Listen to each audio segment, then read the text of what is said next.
Hey, you guys, my name is Brianna, which means exalted, noble, and strong.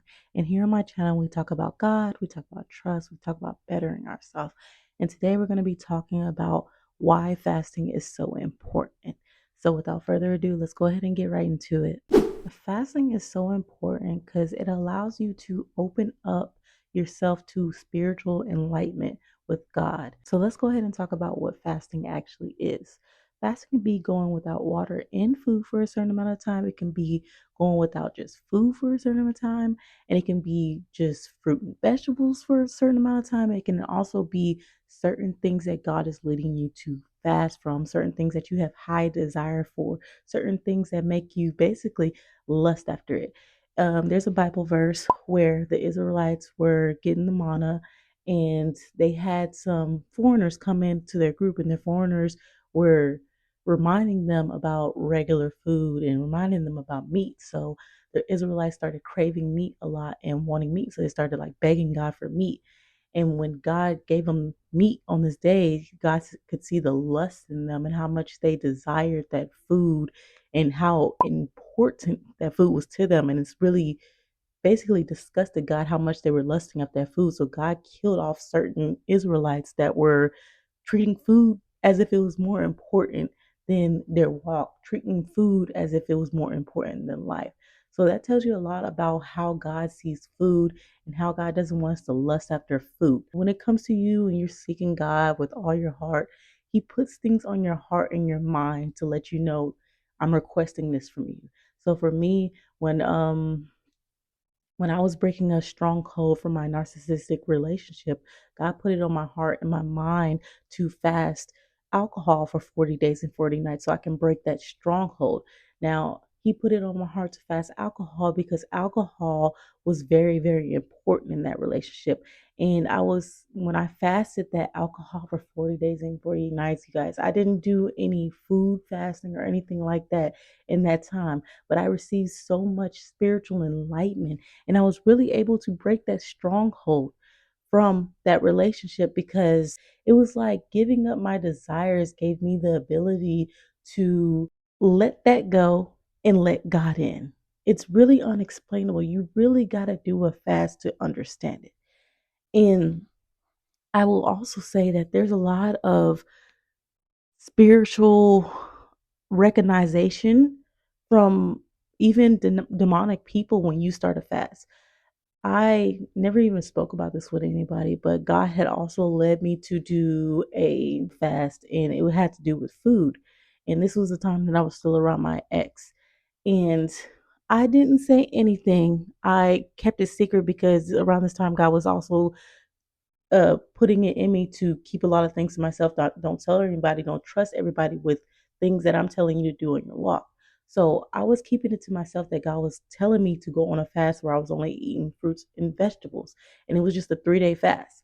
And I believe so hard that God was telling me to only do the fruits and vegetables version because I was still around a narcissist, a very demonic person, and it was going to be tough for me to fully not eat anything or fully just like not even eat or drink anything for this time. So instead, he was like, okay, it's a difficult time for you. I know and I understand, but I can still get to you and work on you through a fast where it's only fruits and vegetables. Like, so I was like, all right, cool. So I'm going to start this fast. And so I started this fast, and it's like my ex knew I started something. Even the first day I started, he was texting me, did you eat? Have you eaten? Have you eaten today? And just very, very fixated on figuring out if I had eaten something. And then so he was paying attention to everything I was eating, every time I went in the kitchen, everything I was doing when it came to food. It's like a radar had went off in the demonic realm as well, letting them know she's over here fasting for enlightenment. Get in on that and try to shut that down. And it's crazy because that happened with a lot of things, you guys.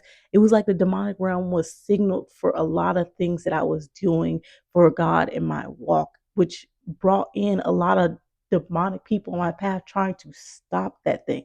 But back to this fast. So I'm just like looking at this and I'm just like, oh my gosh, like even you doing all this is giving me enlightenment to show me that you really are a narcissist. You really are on the demonic side of things. You really are not for me. So even though you're trying to stop this, you're still showing me something in this. I'm able to fully see the demonic traits coming out of you from me doing something for God. So that was that day.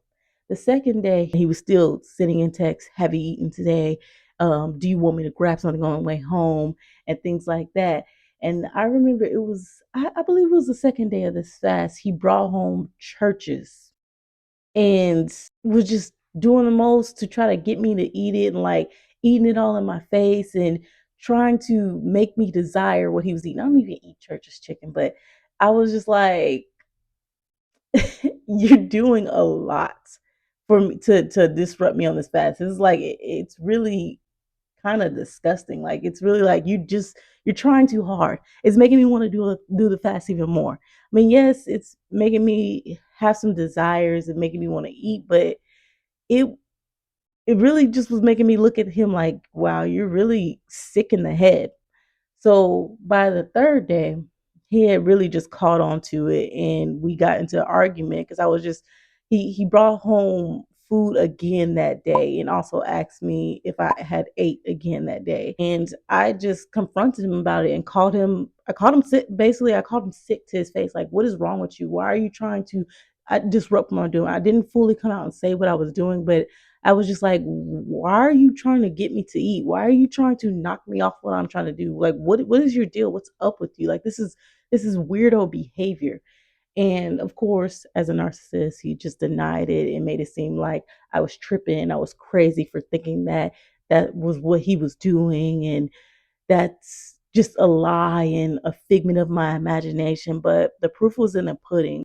I can say that that fast taught me two things, because it's just like when you're in a situation and you're still around a person, there's only so much that God can install with you in a spiritual enlightenment way, because when you're still surrounding yourself around certain people, it's going to automatically disrupt your spiritual walk, because they're going to try to keep you in a reality version of the world by mocking you, making you think like, oh my gosh, you're really out there in the clouds thinking that way. You're doing the most, trying to act like everything's just so spiritual. So it knocks you down every time you try to become spiritual if you're surrounded around non-spiritual people. The famine is going to come and it's going to happen. And when we fast and we practice, getting a hold of our desires, it's going to automatically give us the ability to realize that food isn't as important as we are making it, especially as Americans. We don't need to be eating all the time. Still to this day, I only eat like 2 meals a day. I'm looking at food as something that's just a beneficial thing to eat. It's really not as important, and we are really not as hungry as we act like we are on a regular basis. Around the time that last time I was living at my mom's house, one there was doing a they were starving me a lot of the times. But after I moved into my car, God had me only eating one time a day.